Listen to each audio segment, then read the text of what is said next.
para tudo que tu tá fazendo, que tu não vai se arrepender se ficar nesse vídeo até o final. A gente começa aqui com uma crise política e judicial no Brasil, ganhando contorno ainda mais graves, pessoal. Funcionário do governo de Donald Trump avisa que as medidas contra Alexandre de Moraes vão continuar. Exatamente isso. Além disso, esquenta o clima em Brasília e o Hugo Mota acusa Moraes de agir sem diálogo. Exatamente isso. Além disso, a gente vê o Bolsonaro, pessoal, pedindo autorização para Alexandre de Moraes para ir ao hospital.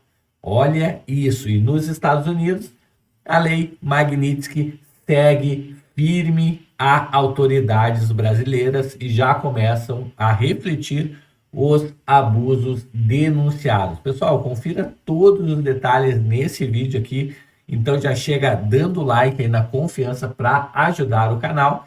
E a gente já começa com funcionário do governo Trump falando sobre medidas cabíveis que irão continuar a Alexandre de Moraes.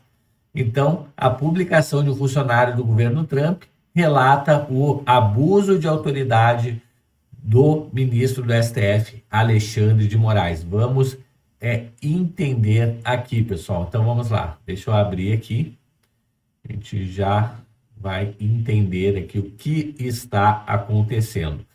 Então, houve um post aqui, pessoal, do secretário de Diplomacia Pública dos Estados Unidos, o Darren Beatty, que falou sobre o 7 de setembro. Olha o que ele escreveu aqui.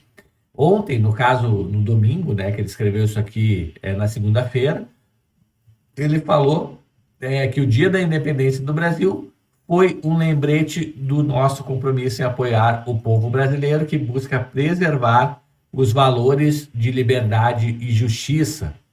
E continuou ainda com uma mensagem ao ministro Alexandre de Moraes do STF. O que ele falou?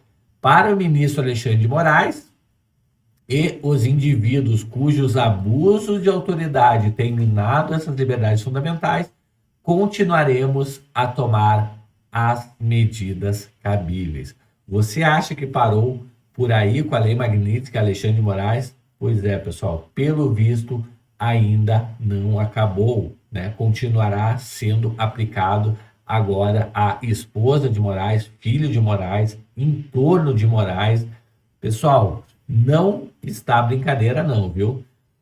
No final de julho, né, o governo dos Estados Unidos aplicou a lei Magnitsky contra Alexandre de Moraes, acusado por autoridades americanas de realizar uma caça às bruxas e praticar censuras e violar direitos humanos. Então, pessoal, só está agravando o caso de Alexandre de Moraes junto aos Estados Unidos.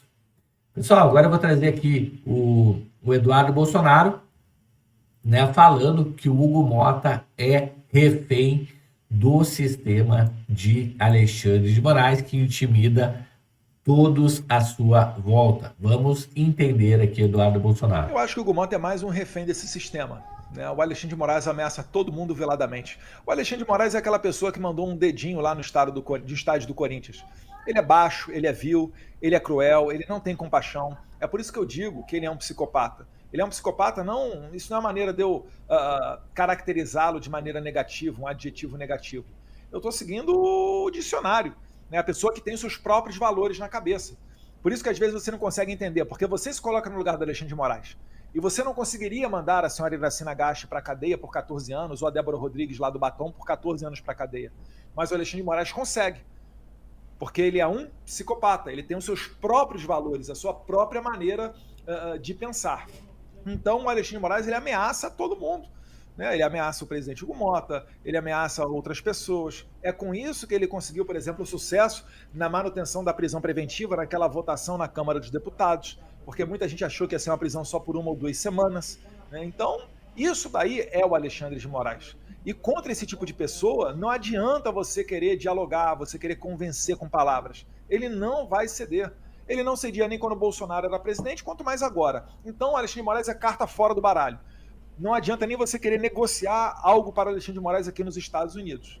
com as outras autoridades brasileiras, aí existe uma margem para negociação com os americanos. Por exemplo, a questão do visto é uma questão discricionária, né? Cabe ao governo americano decidir sobre o visto de alguém de maneira rápida, coisa que não ocorre com a Lei Magnitsky. A Lei Magnitsky são outros 500. O Moraes ele vai ter que se virar. Inclusive, ele disse numa entrevista lá à Reuters que ele optou por esperar. Não é que ele optou por esperar e apostar na diplomacia brasileira, porque ele sabe que a diplomacia brasileira não vai levá-lo a lugar nenhum, e esse é o processo da Lei Magnitsky, é um processo administrativo, dentro do Poder Executivo. Não é um processo judicial, onde ele vai conseguir levar para uma corte e reverter o caso dele, até porque ninguém nunca conseguiu isso na história. Não vai ser ele, Alexandre de Moraes, a primeira pessoa a fazê-lo. Então, o Alexandre de Moraes ele não tem fichas para apostar contra a Lei Magnitsky. E o aviso que a gente está dando a outras autoridades é que antes que elas sejam sancionadas com Lei Magnitsky, para que elas coloquem a mão na consciência e voltem a ter uma conduta democrática, de acordo com a lei, de acordo com a Constituição. Se isso não ocorrer, a tendência é que os americanos estendam o rol de sancionados pela Lei Magnitsky a mais autoridades brasileiras. Aí, pessoal, então Eduardo Bolsonaro falando, né, que não adianta tentar negociar com Alexandre de Moraes, porque ele utiliza outra lógica, né, que não a lógica comum. Por isso não adianta você tentar entender o que o Alexandre de Moraes opta em fazer, né? Dessa forma, ele diz que outros ministros, sim, poderia haver algum tipo de negociação, mas com o Alexandre de Moraes, impossível, né?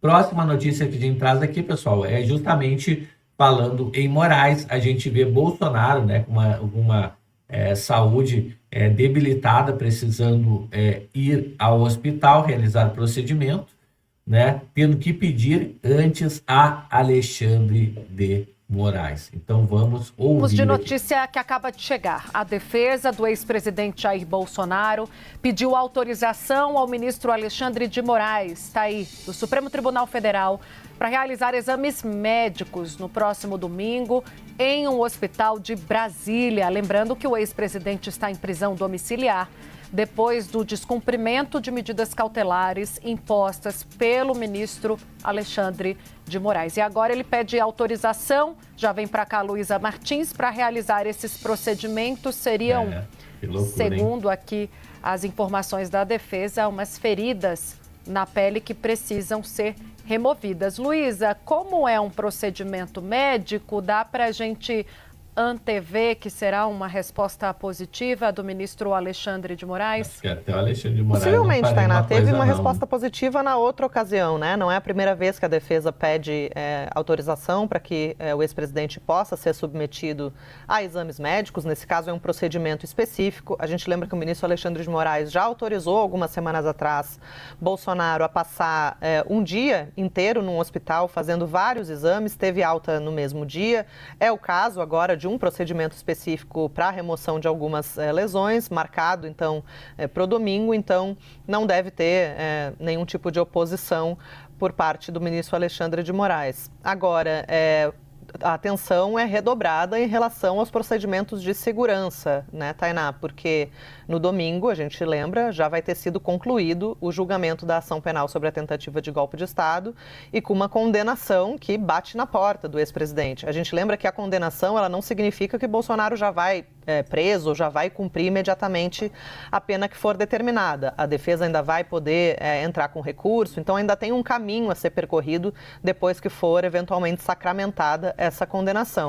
Então, a avaliação que a gente tem ali dos bastidores do Supremo e até nos bastidores da Polícia Federal é de que se já havia risco de fuga do ex-presidente antes da condenação, depois esse risco tende a se intensificar na avaliação das autoridades, né? E com isso, o policiamento deve ser reforçado para garantir que o deslocamento seja tão somente da casa do ex-presidente até o hospital e depois do hospital de volta para casa, que fica aqui num condomínio no Jardim Botânico em Brasília, né?